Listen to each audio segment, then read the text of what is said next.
Baraza la uongozi la Chama cha Sheria Tanganyika kama lilivyopewa mamlaka chini ya kifungu cha 4 cha sheria ya Chama cha Sheria Tanganyika sura ya 307, tunapenda kutoa taarifa hii kwa vyombo vya habari kuhusu matukio ya kusikitisha yaliyojitokeza kuhusiana na masuala ya utawala bora, demokrasia, pamoja na swala zima yaliyojiri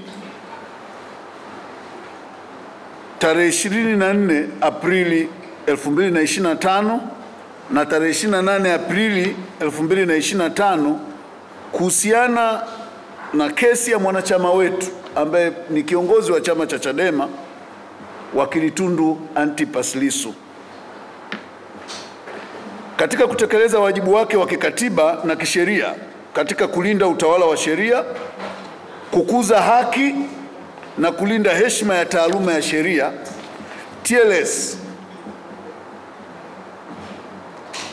inafuatilia kila siku, inatathmini na kuangalia mwenendo, matukio na masuala yote yanayohusiana na masuala ya utawala wa sheria katika nchi yetu, ili tuweze kufanya tathmini na sehemu za kushauri tuweze kuishauri serikali, sehemu za kuonya tuweze kuonya, na sehemu za kuboresha tuweze kuboresha, ili kuifanya nchi yetu kuwa mahali bora na salama kwa kuishi. Ndugu wanahabari, mambo yaliyojitokeza tarehe 24 na 28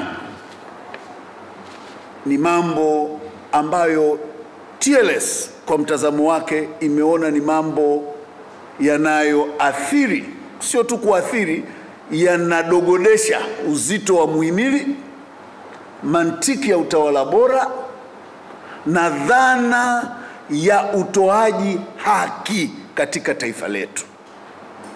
Vitendo vyote vya namna hii tunavilaani kwa lugha kali inayostahiki na havifai kufumbiwa macho katika jamii yetu. Ndugu wananchi, kuna mambo kadhaa yaliyojitokeza.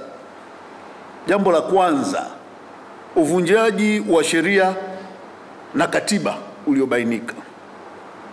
Kwanza, swala la uvunjaji wa haki ya usawa mbele ya sheria. Jambo hili limefanyika ambalo tumeshuhudia kukamatwa kwa wateja wa mahakama. Unajua mahakama ina wateja wake, na mahakama ipo kwa ajili ya wateja wale, sio kwa ajili ya wakili au kwa ajili ya polisi. Ni kwa ajili ya kuwapokea wateja wake na kuwapa huduma yao ya haki ambayo hakuna mahali popote inapotakiwa kupatikana au kuonekana ikipatikana isipokuwa katika mahakama iliyo wazi, mahali panapofahamika, panapozoeleka, na kama kuna kubadilika basi mahali ambako jamii imejulishwa kwa mujibu wa utaratibu kwamba mahakama hii ya wazi itakaa mahala fulani na sio vinginevyo.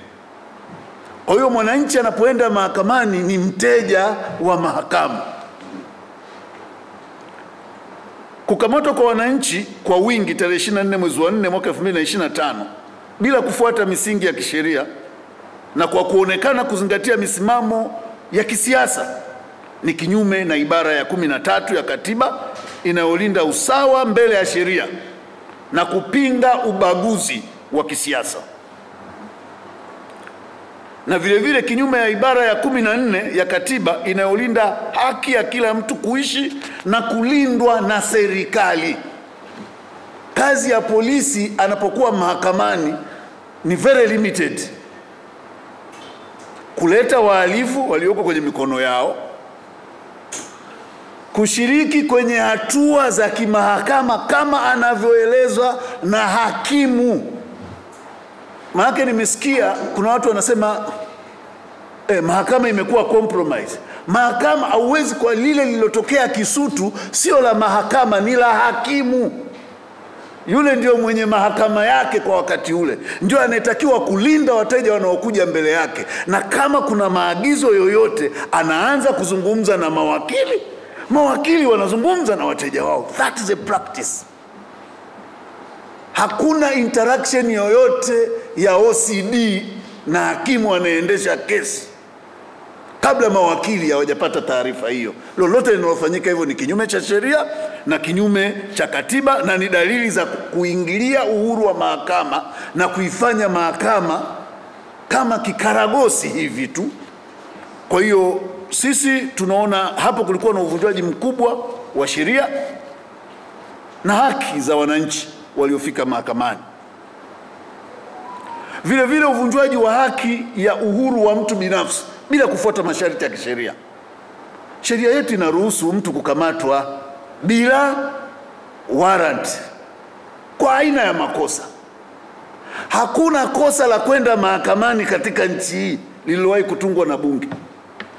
Hakukuwa na amri yoyote ya hakimu ya kukamatwa ambayo mpaka leo tumeletewa kama TLS au kuoneshwa kwamba wanaoingia Kisutu wakamatwe. Hatuna amri yoyote ya hali ya hatari iliyotangazwa na rais katika nchi hii, ambaye ndio mtu pekee mwenye ruksa ya kufanya proclamation kwamba maeneo fulani hakuna yoyote anayetakiwa kufika kufanya kazi za kiraia kwa sababu fulani za kiusalama. Hakuna. Hakukuwa na zuio lolote halali la kiusalama lililohalalisha nguvu kubwa zilizotumika kukamata wananchi wale ambao tunatumia jitihada kubwa kila siku sisi TLS na wadau wengine kuwahimiza watu wakiwa na migogoro waende mahakamani, wahudhurie mahakamani kujifunza nini kinaendelea, wafike mahakamani kujua na kuona haki zinavyofanyika.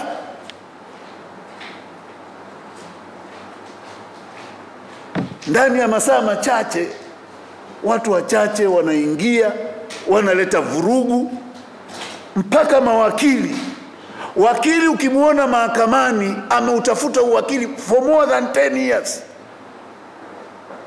anaendesha uwakili kwa gharama kubwa.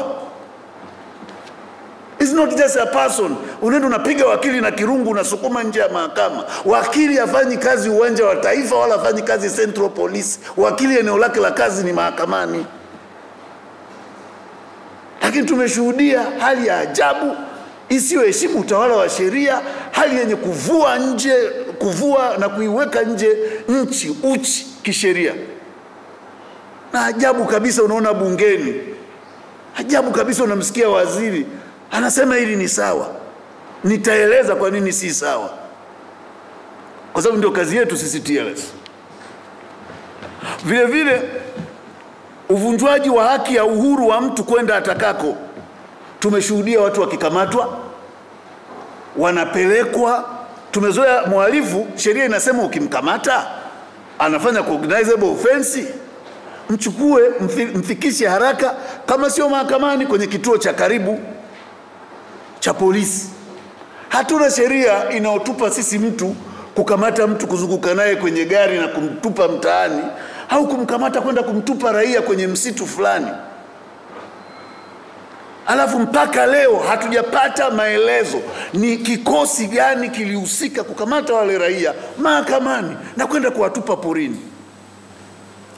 Hii ni aibu kwa utawala bora, na ni kitendo ambacho nilitarajia waziri wa mambo ya ndani au amechukua hatua, na asipoweza kuchukua hatua katika hili awajibike, kwa sababu haya mambo ndiyo yanayoipaka matope nchi. Hii nchi sio kwamba tuna sheria mbaya kiasi hiki. Soma sheria zetu nzuri. Hizi sheria zetu jamani si mbaya kiasi hiki. Kuna watu makusudi tu kwa jeuri, tuna kiburi tu, wanafikiri wa Tanzania ni punda au ng'ombe wa kuswaga jinsi wanavyoswaga. Sisi TLS tulisema tunataka kuengage na kila mmoja, tunataka kuwa daraja la amani katika taifa letu. Uungwana wetu sio uoga, sisi sio waoga. Tunapozungumza tuheshimiane, tuheshimu wananchi. TLS ilipewa majukumu yake ya kikatiba na kisheria. Wakili anaenda mahakamani, siku hizi wakili anapigwa. Juzi Babati hapa wamemuua wakili. Wameua wakili Joseph Masanja. Tumeunda tume, imeenda pale, imefanya kazi. Ameuawa ndani ya eneo la magereza. Polisi mpaka leo hawataki kufanya uchunguzi. Walimuita mlevi kama jana walivyokuwa kimuita Father Kitima mlevi, tuete amekaa si masaa mangapi akiwa analeva. Wameua Joseph Masanja. Sisi kwa uungwana tumetulia. Sio kwamba hatuna hasira. Tumetulia, tukaandika kwa utaratibu kabisa. Tunashukuru magereza wakatuita, walitupokea. Magereza wakazungumza na sisi na wakatuonyesha hatua walizochukua. Lakini wakatueleza kuna wigo wao magereza hawafiki. Tunaandika barua kwa waziri wa mambo ya ndani, mpaka leo hajatujibu. Hatutakaa kimya. We are coming very strongly as it never happened before. Kwa sababu sisi sio kuku wa kuchinjwa. Kuwa wakili sio tiketi ya kuuawa bila sababu. Ni kazi halali. Tuheshimiane. Tumeandika barua ili Watanzania, ninasema hapa Watanzania mjue, msije mkasema TLS wakorofi. Tumeandika kumuona waziri kwa sababu upelelezi haufanyiki makusudi.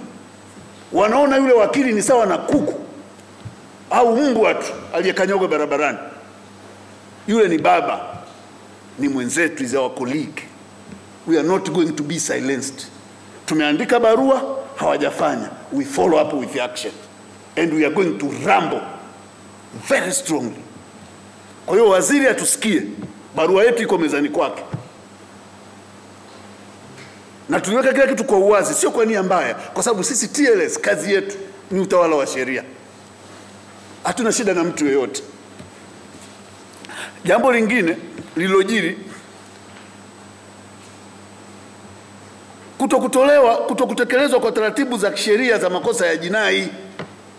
Jamani, sheria zetu ziko wazi. Ni kweli kuna mazingira ambayo lazima shauri liendeshwe in camera, yani kwa faraga. Mazingira hayo ni kesi za watoto wadogo, kesi zinazohusu mambo ya ndoa, hasa yenye mambo yenye ukatili wa kijinsia, usikilizwaji wa ushahidi unaohusu ujasusi, espionage, ule unaoanza kufichua yani usalama, walifanyaje, waliendaje. Maeneo yale yanapofika kutolewa ushahidi, lazima watu waondolewe mahakamani. Sio usalama huo unaozungumzika eti tuliona watu wengi wakienda mahakamani kwa usalama. It's very specific, na anayeondoa ni hakimu wakati wa usikilizwaji. Full stop. Mahakama ina convene, shahidi anaingia, tunaambia tse kamera, in court ni kamera. Wala hakuna anaibisha, sio kesi moja mbili. Na mtu asikudanganye watu kuhudhuria mahakamani. Na ndio maana nasema hili sio tatizo la mahakama, ni tatizo la hakimu. Mimi nimeendesha kesi zenye public interest. Mbeya pale tulikuwa tunahudhuria watu zaidi ya 2000 3000 kila siku. Uliwahi kusikia hata kuna mtu amekanyagwa kidole? Kwani ile ni mahakama ya Kuwait? Tumeendesha kesi Vwawa mwezi mzima, wanakuja watu zaidi ya 1000 na Vwawa hawana mbwa, hawana FFU, hawana magari ya polisi. Nani ulisikia? Mpaka hukumu inatoka hakuna hata mtu aliyerusha jiwe. Kila mwananchi alisikia, wakurizika alirizika, ambaye hakurizika hakurizika. Tumeendesha kesi ya namna hii yenye public interest Tukuyu pale Rungwe, sehemu ambapo ni mahakama, ofisi ya mkuu wa wilaya, ofisi gani ziko hapo hapo.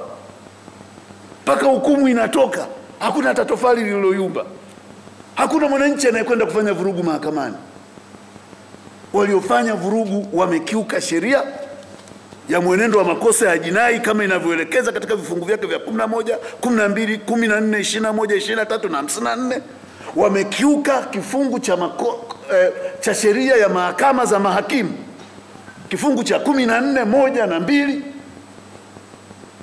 Wakaligeuza mahakama kuwa sehemu ya kufanya ukora na uhuni usiomithilika mbele ya sura za watu wote wenye ustaarabu. Sisi kama TLS tunakemea kwa nguvu zote, na tunataka kuziomba mamlaka. TLS iko tayari kushirikiana kuhakikisha nchi yetu inakuwa na amani, haki, mshikamano na utawala bora. Lakini hatuko tayari kuendelea kudhalilishwa. Sisi hii ndio eneo letu. Hapa ndipo sisi tuliposoma. Tulikula kiapo kwa ajili ya kazi hii. Watu heshimu basi na kuheshimu eneo letu la kazi. Hata kama una silaha na magari mapya, hujawahi kupiga, au una mbwa mpya, hujawahi kuona akiuma mtu, usitamani kuuma. Basi tafuta hata mazingira mengine, lakini usitafute kwenda kuuma watu wanaoenda mahakamani. Kweli unabeba mbwa kwenda kuumisha mlipa kodi? Tuna jeshi la polisi linabeba wananchi, linapiga na kutupa vichakani. Alafu unarudi nyumbani, watoto wako wanakuambia baba pole na kazi. Utasema asante? Kwa nini hatuwasaidii viongozi wetu? Kwa nini huku ni kuwasafisha viongozi wetu kwa kuwapaka kinyesi? Na inawezekana ni jitihada za makusudi tu. Inawezekana kuna watu wanajua kwa nini wanafanya vitu vya namna hii. Kwa mambo haya sisi TLS tumeyachukulia kwa uzito mkubwa. Tunayakemea. Na tunasema hatutayafumbia macho. Katika haya TLS tumeongea, baraza la uongozi lilivyokaa linatambua kuna mawakili wanaoendesha haya mashauri. Kwa hiyo as a code of ethics hatuwezi kwenda moja kwa moja kutake off na kuingilia haki za wateja wao na ndugu za wateja wao waliofika mahakamani. Lakini tutakachofanya, tutashauriana nao kuona namna ya kuwawezesha na kuratibu ili hatua stahiki za kisheria zichukuliwe kwa wote waliohusika kwa majina yao. Kila aliyeonekana akitekeleza kitendo hiki kwa majina yao. Na tunasema tutashauriana nao kwa sababu wao wana discretion yao. Wangekuwa hawana mawakili, leo ningekuwa ninatangaza majina ya mawakili na tarehe tunayokwenda kufungua kesi. Lakini kutokana na maendeleo tuliyopata, tunajua kwamba na wenyewe kuna shughuli wanafanya mawakili wa wahusika katika hili. Kwa hiyo na sisi lazima tuwaache nao wafanye kwa maeneo yao. Kwa hiyo sisi tunachofanya cha kwanza, tumeonya kwa ukali na tumesema yoyote anayesema kilichoendelea kule mahakamani ni sahihi ni mpotoshaji na hajajielekeza sawasawa kwenye sheria. Kuna mazingira mahususi yanayoongoza usikilizwaji, lakini sio yale yaliyojiri tarehe 24 na tarehe 28. Na ni ajabu jambo hili linabishaniwa mahakamani. Mwanasheria mkuu unasimama bungeni na kuzungumza, kucomment na kutoa maoni yaliyoingilia uamuzi ambao bado hujatoka mahakamani ndani ya bunge. This is a grave insult to our judiciary. Na tunashauri tutatafiti na kuwashauriana na wenzetu tuone namna ya kufanya, kwa sababu uamuzi wa mahakama umeshaingiliwa. Ametoa ruling AG bungeni, kitu ambacho ni wrong. Alitakiwa kurefrain. Haukatazwi kucomment kitu kinachoendelea mahakamani, lakini lazima uobserve kinaitwa sub judice rule. Yani ninapozungumza lazima isiwe na suggest majibu ya jambo linalotakiwa kufanyika mahakamani, au nisiwe nina evaluate ushahidi, kazi ambayo ni ya hakimu. Lakini kama ni fact tu, Mwabukusi amezungumza hivi ushahidi, ukaorozesha ule, hujafanya kosa lolote. Ukasema kuna kesi hii na hii inaendelea hivi, hujafanya kosa lolote. Ukishafika kusema kitu hichi ni kweli, kiko hivi, ni sahihi na tumepitisha hivi, kwa nini tuwe na mahakama? Twende kwa AG, awe hakimu mwenyewe, awe polisi mwenyewe, yale majengo tufugie kuku na nguruwe. Why wasting your time? Kwa hiyo tunakemea jambo likiwa mahakamani, lazima tu observe sub judice rule. Tukiteteresha mahakama, ndugu zangu, tukiteteresha mahakama, hatuna jeshi, wala polisi wa kuzuia hasira za watu milioni 61. Milioni 62. Lazima tuelewe hiki kihopu kidogo nachokiona ni kwa sababu mimi naamini panya akinikanyaga nitampeleka mahakamani. Nikishajua mahakama hii ni ya panya na inafanya anachotaka panya, tutafika mahali tutalia na kuomboleza. Kwa hiyo ni wajibu wa viongozi wetu, ni wajibu wa viongozi wetu wanaopewa madaraka ya kumsaidia rais kutekeleza majukumu ya kikatiba. Lazima tunaitisha, lazima kiwekwe chombo cha kusimamia utendaji wao, hususan jeshi la polisi. Kwa sababu utendaji wa jeshi la polisi sasa hizi ni sawa na kombola lililokosa mwelekeo. Juzi nimeshangaa sana Father Kitima. Mimi niko navyomuona ana fight na uhai, madaktari wanahangaika naye. I'm observing pale namuona ndugu yangu Muliro anasema anayedai amepigwa. Yani kwa ina maana yani Father pale anajifanyisha kitandani. Yani yuko mtu ana struggle na life, lakini jeshi la polisi linatoka na kudogodesha kile kitendo kuonesha it is nothing. Utajuaje uko salama? Tunaona gari la polisi linabeba watu Kisutu, wanatupwa kule, anasema sisi hatujawachukua. Alafu wanatupa kwenye mapori ambayo mara zote tunayakuta yana utata. Kwa hiyo hiyo njia wameifahamu wapi? Kwa hiyo ina maana kumbe hata wale watu wengine wanaokuta kwenye hao maeneo, hao waliopeleka wanaweza wakatusaidia. Kwa hiyo sisi ni rai yetu kwanza wahusika wote kufunguliwa mashtaka kwa majina yao binafsi. Hakuna kutumia kodi za mtu hapa kutetea mtu mzembe, awajibike kwa mshahara wake. Ili taifa linaongozwa kwa mujibu wa sheria na kila mtu anatakiwa kufanya kazi kwa mujibu wa sheria na mamlaka aliyopewa. Kilichofanyika tarehe 24 na 28 ni uhalifu dhidi ya utawala bora na lazima tutake uwajibikaji.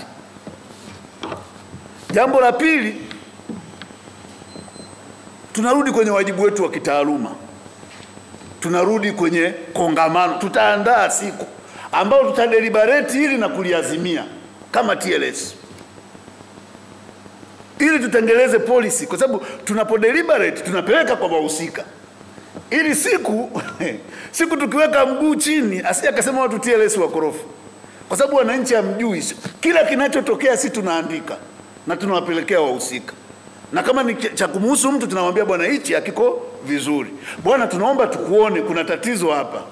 Lakini watendaji wanakuwa na kiburi, hawataki kushirikiana na sisi ambao tunaonyesha mkono wa kirafiki wa kitaaluma. Hatutasita kusimama. Ukisoma sheria yetu inaturuhusu to cause and make it happen. Sasa usitulazimishe tuende kule kwa namna gani.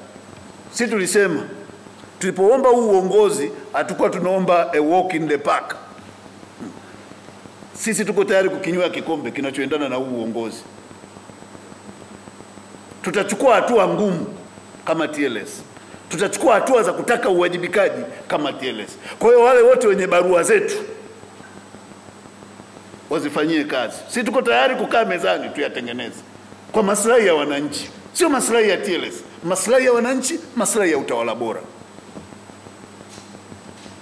Vile vile tunatoa tamko kwamba ofisi ya IGP itoke mara moja na kutoa mwongozo wa wazi wa utendaji wa jeshi la polisi kuhusiana na haki za wananchi wanaohudhuria mahakamani, na kuweka utaratibu maalum wa aina na polisi wanaoruhusiwa kwenda mahakamani, wawe wa cheo gani na wawe wamekuwa exposed kwenye training kidogo AAEOU ya sheria.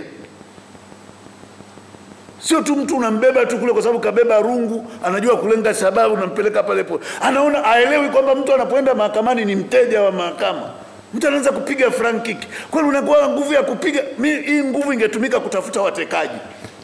Hii nguvu ingetumika kuleta watu waliompoteza soka. Nione wanakuja naye huyu hapa. Kila mtu angepiga kigeregere. Lakini nguvu inatumika kupiga innocent people wanaoamini katika utawala wa sheria. Tunawauliza polisi, Mnajeuri nyinyi ya kupambana na Watanzania milioni 62 wakichukia. Kwani mnawapanikisha watu? Mnapata faida gani kwenye damu ya binadamu mwenzako? What are you gaining? Unavunja mtu mguu, sio mhalifu. Yani ni kwa sababu tu panya. Yani natoka tu nyumbani kwamba nimeenda kazini, namkamata mtu kama panya hapa, naanza kupiga, navunja mguu. Jambo ambalo hata mbwa mwenye kichaa hafanyi. Lazima uwe umemfuata kwenye eneo lake. Tuna watu wa namna gani? Hili jambo sio la kawaida, ndugu zangu wa Tanzania. Msizoee damu na machozi na vilio vya watu. Sio jambo la kawaida. Ni ushetani wa hali ya juu. Yani ni jambo lisilomithilika. Yani mimi naamka tu hapa bila sababu, nashika mguu wa ukashu pale, navunja, natupa porini. Narudi nyumbani, mke wangu ananibandikia maji, nimetoka kazini. Na kesho naamka niko soba. Huyo mtu kule anatakiwa kuachwa kwenye ofisi ya umma. Huyo mtu hawezi kupika na kula nyama ya mtu. Hatujawahi kuwa na Tanzania au Tanganyika ya watu wakatili namna hiyo. Hatujawahi, mimi sikumbuki katika taifa hili. Hizi zilikuwa zinatokea mara chache, zipo, hatuwezi kukataa. Kuna matukio yalitokea, lakini tuliona hatua zikichukuliwa. Kwa sababu yalitokea kwa Kombe. Si hatua zilichukuliwa. Yalitokea kwa Mwangosi. Angalau hatua zilichukuliwa. Lakini sasa hizi there is impunity. Nobody is safe. Mimi leo jamaa amekuja kunichukua, sijui na umwa nini, kwa sababu kwanza najichukia mwenyewe, alafu nachukia mpaka hizi nafasi zilizokuwa tunaomba. I wish ningekaa zangu kule. Mimi ningesema watu wa Tanzania, amka, twende tukaandamane barabarani. Lakini sasa hizi ningetaka kusema, panya ataniambia, Mwabukusi bado hatujakaa. Shirima ataniambia, Mwabukusi bado kura hazienei. Tukae tutafakari. Kuna busara za uongozi. Lakini I could be out there. Hii hali sio. Tunapigiwa simu viongozi, watu wanatekwa mpaka leo. Tumezungumza mara ngapi swala la kutekwa watu, kutekwa. Kwa nini wahusika wakamatwe? Mtu anapotea kama kuku wa kideri tu, unaambiwa mtu amepotea, una relax. Na hakuna aliye salama. Hamna cha kusema wewe ni CCM, hamna cha kusema wewe ni si upinzani, nani, wote tunapotea. Sasa tumefika hali ya kuzoea kupotea na kupotezwa. TLS hatutaruhusu hili. We are going to stand firm. Tunakwenda kuwa imara, madhubuti. Na tulikuwa kutokana na hata mengine yaliyojiri, na tunasubiri kesho tutakuwa na symposium yetu. Tutatoka na namna bora ya kuiona serikali mara moja kwa haraka mezani, kwa kutumia wazee wetu. Sisi tuna wazee huku kwetu ambao ni majaji, mawaziri wastaafu, wanasheria wakongwe ambao wapo, tutawateua. Kwa wakati fulani unaweza kumuona Mwabukusi ukasema anakuja mwanaharakati. Tutaandaa waingeji na serikali with immediate effect. We are not safe anymore. With immediate effect. Lazima tujue nani anatupa tatizo. Leo hii mwezi wa ngapi wale watoto akina Soka alikuwa na hatari gani ya kupotea ule mtoto? Ni vijana tu, ni sasa na watoto wanaoruka mezani pale. Tunamfinya kwenye mapaja anakaa. Wako wapi wale watoto? Watu wanapotea tu kimya, tunazoea tu. Tunakuwa kama kuku. Mwenzako amechinjwa asubuhi na wewe unarudi jioni kwenye bandari lile. TLS, we are going to take firm action, lakini tutaanza na hatua zetu kama tulivyosema. We want to be very fair and very professional. Tutadokumenti kila tukio, tutaweka hoja zetu, tutateua wawakilishi wetu, tutataka sasa waende, kwa sababu tumesema vya kutosha, tumeandika vya kutosha, tumetweet vya kutosha. Kama ni kujishusha chini, we have been down to earth. Nyote ni mashahidi, mnatutukana mpaka mnatuchora kwenye makatuni, because we are humble down to earth. We are trying to make others understand us kwamba we have nothing in person. Tunachotaka ni haki, amani, mshikamano na utengamano wa taifa letu. That's all what we want. Utakuwaje na amani wakati sijui kama nitakutana kesho na panya? Huo ni utulivu. Hatuhitaji utulivu. Tunahitaji haki, amani, usawa na ulinzi wa faragha wa maisha yetu.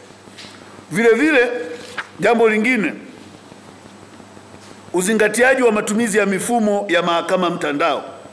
Kwa mujibu wa kifungu cha 14(1) cha sheria ya mahakama ya mahakimu sura ya 11, hakimu hataruhusiwa kuchunguza au kusikiliza kosa lolote, kusimamisha shauri lolote la madai au kusikiliza rufaa yoyote isipokuwa akiwa ameketi katika mahakama ya wazi. Huu ndio msimamo wa kisheria.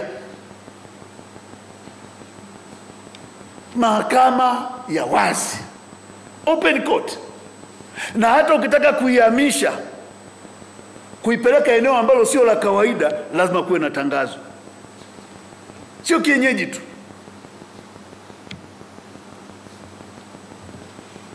Lakini lengo la kuanzisha jukwaa hili sio kuwanyima haki wananchi ya kushiriki katika mahakama za wazi kwa sababu za kijumla jumla zisizozingatia sheria.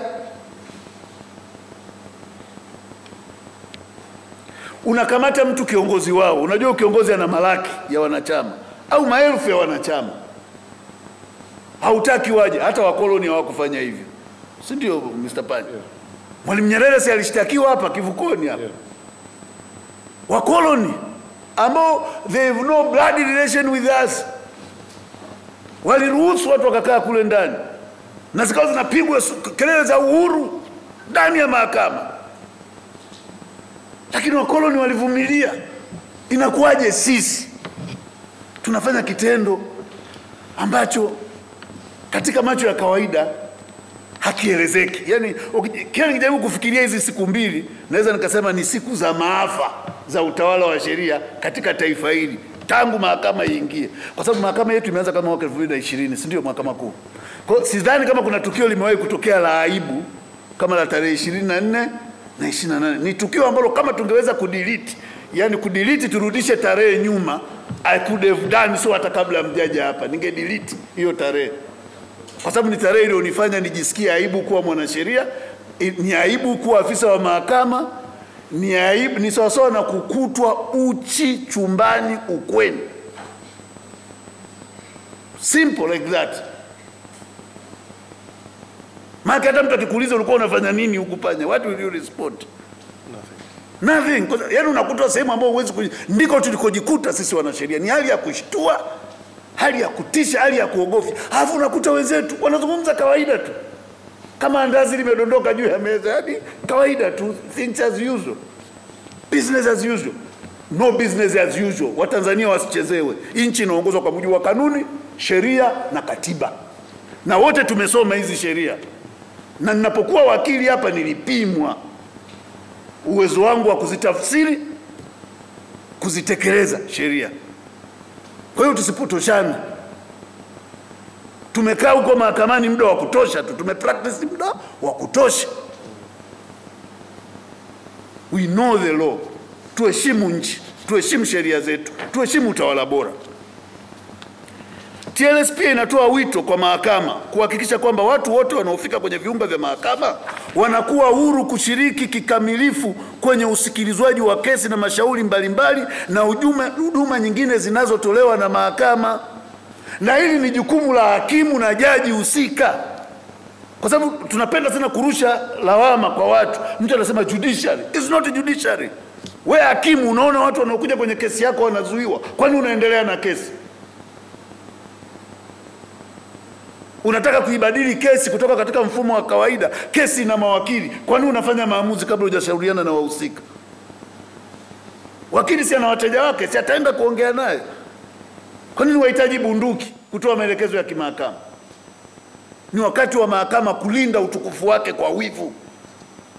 Mahakama ni muhimili unaojitegemea na unawajibika kwa umma. Nimesikia kuna mtu anasema tunawajibika serikalini. Haiwajibiki serikalini mahakama, haiwajibiki kwa bunge, inawajibika kwa umma. Ukishateuliwa umeteuliwa basi. Ndio maana viongozi wa mahakama, majaji na mahakimu, hatutaki hata kuwaona sijui mkuu wa mkoa anaapishwa unamuona jaji yuko kule. Ule ni muhimili kamili, unajitosheleza, una taratibu zake, hauwajibiki kwa mtu. Wala hutaki kupata ufafanuzi wa Bashungwa. Eti Bashungwa anaieleza mahakama. Bashungwa anaieleza mahakama ni nani? Mahakama Kisutu Bashungwa ni nani kwenye utaratibu wa kimahakama? Na kuuliza Bashungwa, who are you? Kwani mnasababisha chaos kwenye nchi? Ukipewa uwaziri ni instrument kubwa. You have hundreds of people chini yako. Kwa nini usiwaite na kuomba ushauri? Tunatoa statement zinazoizalilisha na kuivua nguo mahakama. Na tatizo moja muelewe, mfumo wa mahakama. Mahakama haiendagi habari maelezo kujieleza. Sasa zetu wako kule nako. Maana nimeanza kuona mambo ya huku nako yanatokea kule. Huyu anaingilia mahakama, huyu anafanya nini? Kwa hiyo no place is safe. Lakini at least lazima tuonekane tunawajibika kwa maslahi mapana ya taifa letu. Mungu ibariki Tanzania, Mungu ibariki Tanganyika.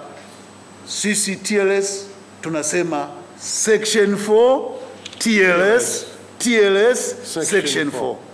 Asanteni sana.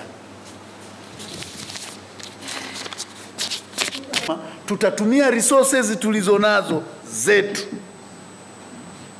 Mambo yote tuliyoyazungumza na kuyasema yako documented. Tunatarajia kuomba wazee wetu, states people ambao tunao katika taifa letu, tuonane na amiri jeshi mkuu ili kuzungumza naye kuhusu haya yanayoendelea na nini TLS tunashauri.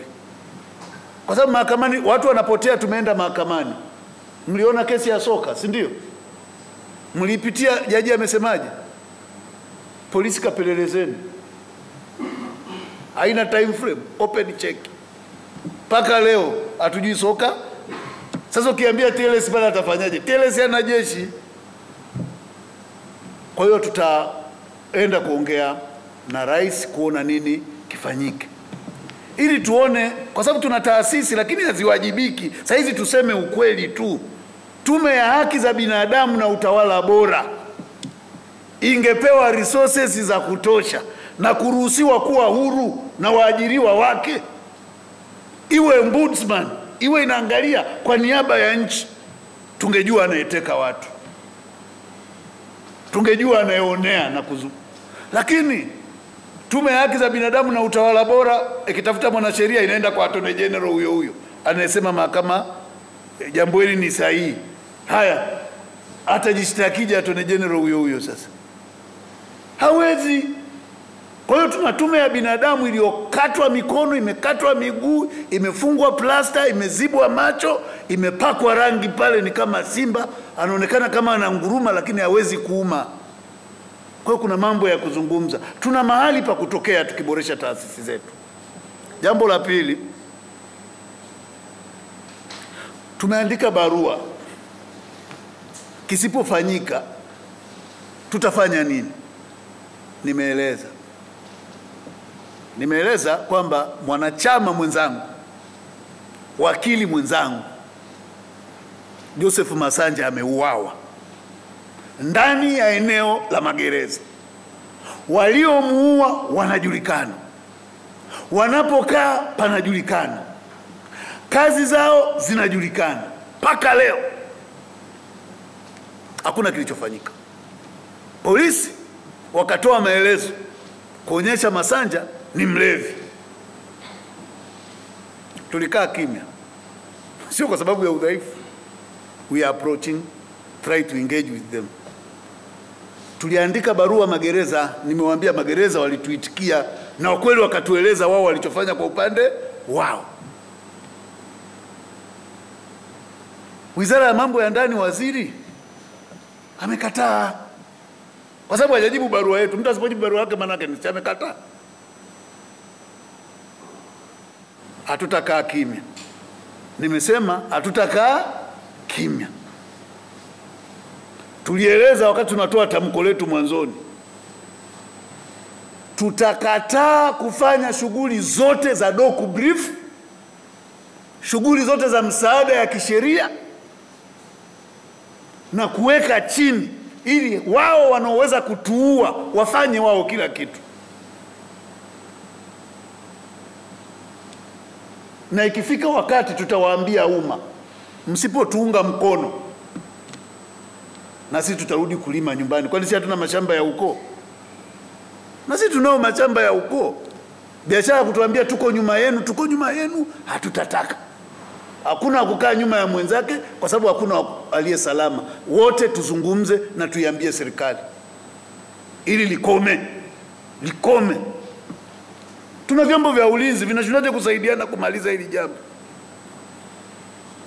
Wewe mtu anaandika Twitter, unaenda kupiga mtu anaandika kelele ya kwenye Twitter. Mimi mwenyewe ni kiongozi hapa wa mawakili. Na wajua mawakili kwa kila namba, kila jina. Waulize, si wananitukana kila siku. Uliza kama kuna wakili nimemwoja. Tena wananichora vikatuni vibaya kweli. Lakini mimi ni kiongozi. Ukiona watu wanakutukana, jua kuna sehemu hujawatendea walivyotarajia. Mimi ndio maana tanyie kwenye magazeti mkinitukana mnioni nikishtaki. Hakuna gazeti lolote mimi nimewahi kuliandikia. Ila nitakupigia nitakwambia ungeniuliza ningekueleza ukweli. Kwa sababu mimi naamini una uhuru wa kuzungumza ujinga wako na mimi nina uhuru wa kuzungumza hekima yangu. Ujinga na hekima vikutane sokoni, walaji watachagua. Kwa nini nipige wazo lako kwa lungu? Kuhusu hili tutachukua hatua. Na tunaenda kwenye mkutano mkuu, tutachukua hatua nzito tu. Kwa hiyo sisi tunachoomba wahusika walioua wakili wanajulikana, wakamatwe mara moja. Na wakili hakuwa mlevi. Juma Isiaka ameuliza ni namna gani itakavyofanyika kabla ya Mei. Mambo yote tunaobishania yanajulikana.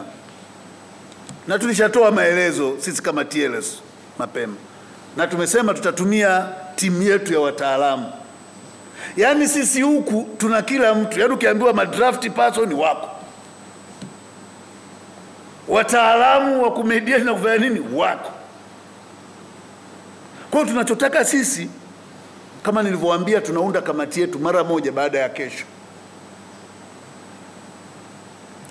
Ipitie mambo yote tuliyoona ni karaa kwa wananchi na kwa Watanzania yanayohusu utawala bora, haki za binadamu. Na tunaomba brief kwa rais. Ili kama tukifungiwa milango, TLS tutarudi kwa umma, hatuzuiwi, tutarudi kwa wananchi. Na tutawaambia, alafu kwa pamoja tutakubaliana tufanyaje kutoka hapa. Hatuwezi kuendelea kuwa mbuzi wa shughuli. Lazima tutoroke tu.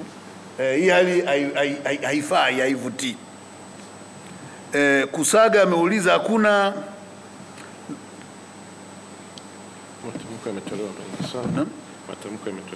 matamko yametolewa mengi sana. Kusaga lazima uelewe kwamba matamko tutayatoa mengi sana kutokana na vitendo vingi sana vya ukiukaji wa haki za binadamu. Unaponiona nikikemea wewe ukionewa, angalau itakufariji. Ukujua kwamba niko na Mwabukusi. Na yule muoneaji atajua kwamba hawa hata kama nimewazidi nguvu wanajua ninachofanya ni ovyo. Tukikaa kimya maana yake tumebariki nini? Kwa hiyo hatua ya kwanza ni kupiga kelele. Hata mpiganaji mzuri bro, nikikukuta kwenye giza hatukunji ngumi kimya. Ya kwanza ninapiga, navamiwa, si ndio jamani? Navamiwa huku nimekaa kwenye stance kwamba ukija nikusukumie jepu au nikupe ambakati na kukadiria unakujaje. Lakini lazima nipige kelele, ule ndio binadamu. Kwa hiyo hata kijamii lazima tupige kelele, hatuwezi kukaa kimya. Tukikaa kimya tunabariki hivi vitendo. Kwa sababu wakati fulani sio vyote vinaweza vikawa kwa namna tunavyofikiri. Inawezekana kuna mwingine yuko katikati anafanya mambo yake kwa faida yake anayoijua. Lakini nikipiga kelele, nikikuta panya hatoki nyumbani kwake, nitajua panya aidha anipendi au panya anahusika na mwizi aliyekuja kwangu.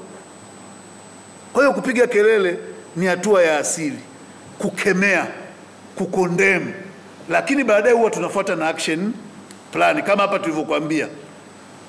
Tusingekuwa na tamko, baraza la uongozi lilikuwa na maelekezo mengine. Lakini baada ya kugundua kwamba wenzetu nao wanalifanyia kazi, tukasema sisi tusitishe, tutazungumza tu ya jumla, lakini ya wao na wateja wao na wale waliokuwa wakihudhuria moja kwa moja kule ndani, na zile haki tuache kwanza wafanye wao. Pale wanapofikiri tunaweza tukaengage na TLS, tutaengage.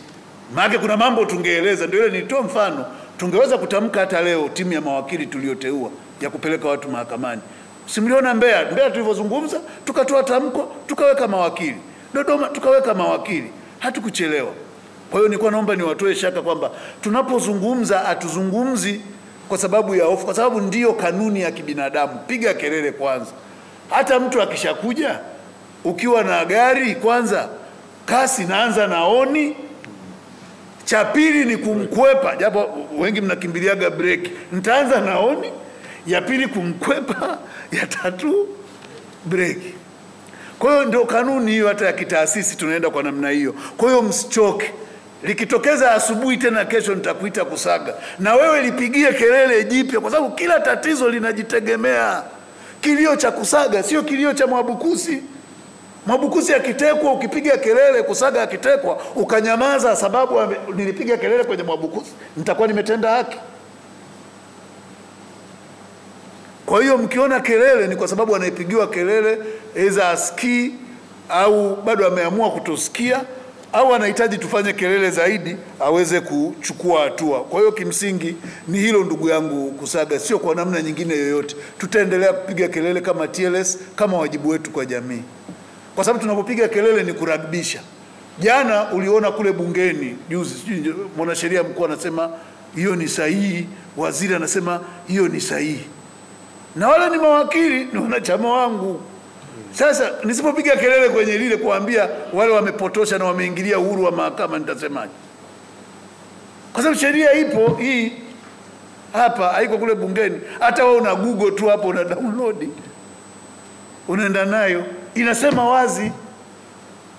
Kwa nini upotoshe umma kwenye kitu ambacho sheria nzuri ipo? Ndio ile nilisema kwamba tuna mambo mengi mabaya yanayotokea, lakini yasababishwa na ubaya wa sheria, ni ubaya wa watu. Asante. Maria Kalongo, siku 3 zijazo kuna kesi inakuja. Kwa hiyo Maria, kesi sisi tumeshatoa wito kama TLS kwamba kama kesi inafanyika kwa open court, kwa sababu bado hatujapata internal za wale mawakili wa hawa pati. Kwa hiyo siwezi kutoa wito wa kitu kijacho kwenye kesi yenye mawakili. Lakini sisi tunachosema, maelezo yetu ya msimamo wa kisheria tumeshayatoa kwamba nini kinachotakiwa kufanyika kwenye mahakama. Ni mahakama ya wazi, na pale panapofika kuwa in camera ni issue kwa issue, yani kesi na mashahidi 50. Sasa shahidi wa 45 ni shahidi anayekuja kudisclose namna usalama wa taifa unavyohifadhi nyaraka, ulivyo access kupita sehemu fulani, ulivyofanya nini. Sasa yale mambo ni ya ndani kiusalama, espionage, yani ya nchi. Pale ndo tunawaambia watu tokeni. Yule shahidi anakuja kutoa ushahidi wake, anatoa, baadaye unarudi mnaendelea na shauri. Hata kesi ya uchochezi mzee unakuta ni anayefanya vile ni hakimu ndani wakati wa session, sio OCD au namsikia RCO sio kanda maalum yuko kule anatoa. Yeye anatoa, yeye ni nani mahakamani? Ndio maana hata ukifika mahakamani kama mtu amefungwa pingu, hakimu anasema fungua huyo, toa hiyo pingu. Kwa nini umemvalisha pingu mbele yangu? Kwa sababu kila mtu akifika mbele ya mahakama ni iko. Sio kwamba wewe uliyempeleka mtuhumiwa pale sababu umevaa magwanda eti wewe ndio uko sawa. Yule mtuhumiwa na wewe mwenye magwanda wote mko sawa, equality pale zinaanza. Nani ana ushahidi wa kushinda kesi? Mtu akishindwa ndio anavalishwa pingu. Kwa hiyo hakuna mtu wa kutoka kule mahakamani. Pale pana hakimu in charge, hakimu anaendesha kesi, wakili wako na wale maafisa wengine wa kawaida wa usalama wa mahakama ndio wenye mahakama. Hizi amri za kina nani sijui huko kuingilia mambo ya mahakama zikome, ni eneo letu la kazi. Wanaweza wakawa wamechafua maeneo mengi, waache kupaka kinyesi kwenye mahakama. Nimetamka hilo mapema na ninatamka hivi, waache kukojolea na kupaka kinyesi kwenye mahakama zetu. It is too much. Ni taasisi angalau yenyewe ilikuwa inang'ang'aa, yani unajua angalau mahakamani palikuwa ni sehemu ambapo kila mtu anaweza kujifaragua kwa usawa. Wanaanza kuibaka mahakama hadharani kabisa. Ni kitu kibaya sana cha kukemewa na kila mtu, na wasirudie tena. Sisi kama TLS hatukubali tabia hii, ni tabia mbaya mno kwenye utawala wa sheria. Wameliaibisha taifa na hakijawahi tokea tangu hii nchi iumbwe. Kwa hiyo hizo siku ziingie kwenye rekodi, ndio siku za giza katika utawala wa sheria kwenye nchi yetu. Asante.